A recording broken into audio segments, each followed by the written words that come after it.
बहुत समय पहले की बात है।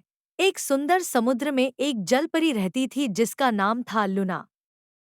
वह अपनी सुंदरता और नृत्य के लिए जानी जाती थी। हर शाम जब सूरज डूबता, वह समुद्र की लहरों के साथ नृत्य करती।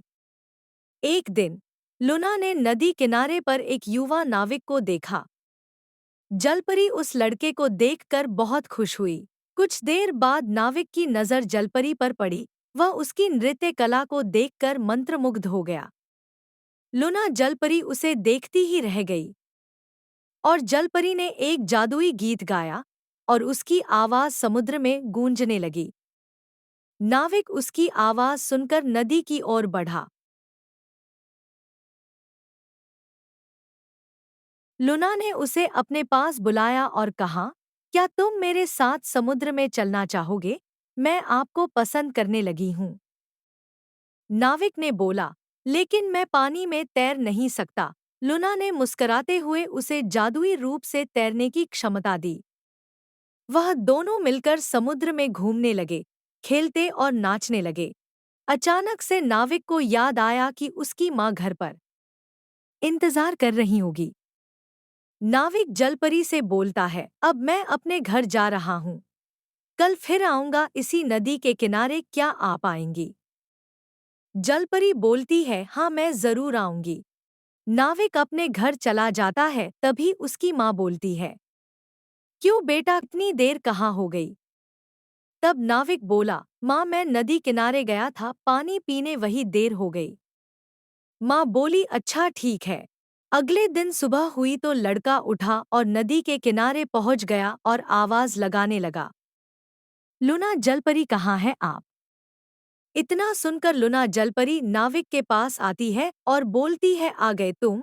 मुझे लगा तुम नहीं आओगे। नाविक बोलता है, मुझे तुम पसंद आ गई हो तभी मैं यहाँ आया हूँ। जलपरी बोलती है, क्या तुम मुझसे शादी करोगे? नाविक बोलता है, मैं आपके जैसा नहीं हूँ। मैं एक इंसान हूँ और एक मेरी माँ है, मेरे पिताजी इस दुनिया में नहीं है। तब जलपरी बोलती है, मैं तुम्हें पानी में रहने लायक बना दूंगी और तुम्हारी माँ भी हमारे महल में रहेंगी। तब तुमको कोई परेशानी नहीं होगी। मैं बताना भूल गई कि मैं एक जल में रहने वाले राजा की बेटी हूँ। जलपरी नाविक को अपने साथ महल में लेके जाती है और राजा से बोलती है, पिताजी, ये नाविक है, ये धरती पर रहते हैं और ये मुझे बहुत पसंद है, मैं इनसे शादी करना चाहती हूँ। राजा बोलते हैं, ठीक है, अगर आपकी यही इच्छा है तो मैं नाविक से शादी कराने के लिए तैयार हूँ। लेकिन एक शर्त है। नाविक राजा की बात सुनकर हैरान हो गया और बोला, क्या शर्त है महाराज? तब राजा बोलते हैं, अगर तुम हमारे महल के मुकुट की हीरा लाकर दो तभी लूना जलपरी की शादी तुमसे होगी, अन्यथा नहीं होगी। नाविक और लूना राजा की बात सुनकर हैरान हो जाते हैं, एक दूसरे की ओर देखते हुए बोलते हैं, ये कैसे संभव है और वो हीरा कहाँ है?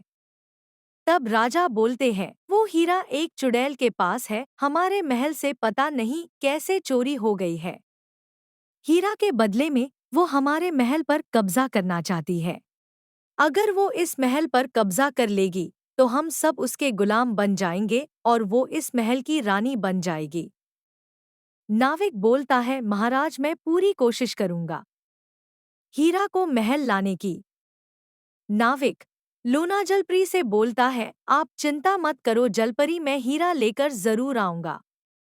राजा नाविक को चुड़ैल का पता बताते हैं। नाविक धीरे धीरे उस चुड़ैल के पास जाता है। चुड़ैल नाविक को देखकर बहुत खुश होती है और बोलती है, आओ आओ, बस तुम्हारी ही कमी थी। नाविक गुस्सा से बोलता है, मैं यहाँ तुम्हारी बातें सुनने नहीं आया हूँ, हीरा लेने आया हूँ और यहाँ से हीरा लेके ही जाऊंगा। चुड़ैल बोलती है, क्या तुम्हें हीरे की पीछे की कहानी तुम्हें पता है? नाविक बोलता है, राजा ने हमसे बोला है कि हीरे महल से पता नहीं कैसे चोरी हो गई। तब चुड़ैल बोलती है, राजा ने तुमसे झूठ बोला है, वो राजा नहीं है वो एक राक्षस और उसकी बेटी लूना, वो एक जलपरी नहीं बल्कि राक्षसी है। उन दोनों ने मेरे साथ छल किया है।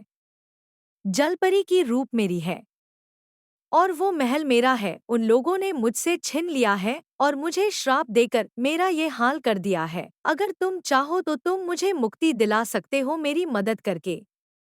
नाविक उस चुड़ैल का बात मान लेता है और उससे पूछता है, क्या आपका और कोई नहीं है? चुड़ैल बोलती है, नहीं, मेरा और कोई नहीं है। उन सब ने मिलकर मेरे परिवार को मार दिया है। मैं इसलिए बची हूँ क्योंकि मेरे पास ये हीरा है। नाविक बोलता है, तो फिर वो आपसे हीरा क्यों लेना चाहते हैं? चुड़ैल बोली, अगर उन सब को हीरा मिल गया तो हीरे की सारी शक्ति उनके पास चली जाएगी और वो लोग मुझे भी खत्म कर देंगे। नाविक फिर पूछा, क्या उस महल को वापस पाने की कोई उपाय है? चुड़ैल बोलती है, एक उपाय है। राजा की जान राजा के कच्छ में रखे हुए एक छड़ी में है और लुना की जान एक बक्से में रखे हुए एक माला में है। अगर तुम दोनों को तोड़कर जला दो तो राक्षस और राक्षसी दोनों मर जाएंगे। कोने में बॉक्स में माला देखकर और उसके पास जाता है, माला और जादुई छड़ी को तोड़ देता है। जादुई छड़ी और माला को टूटते ही राजा और जलपरी मर जाती है। चुड़ैल को अपनी जलपरी रूप मिल जाती है। जलपरी नाविक को धन्यवाद करती है और नाविक से बोलती है, क्या तुम हमारे साथ महल में रह सकते हैं? मैं आपको पसंद करने लगी हूँ। नाविक बोलता है, हाँ, मुझे भी आप पसंद हो।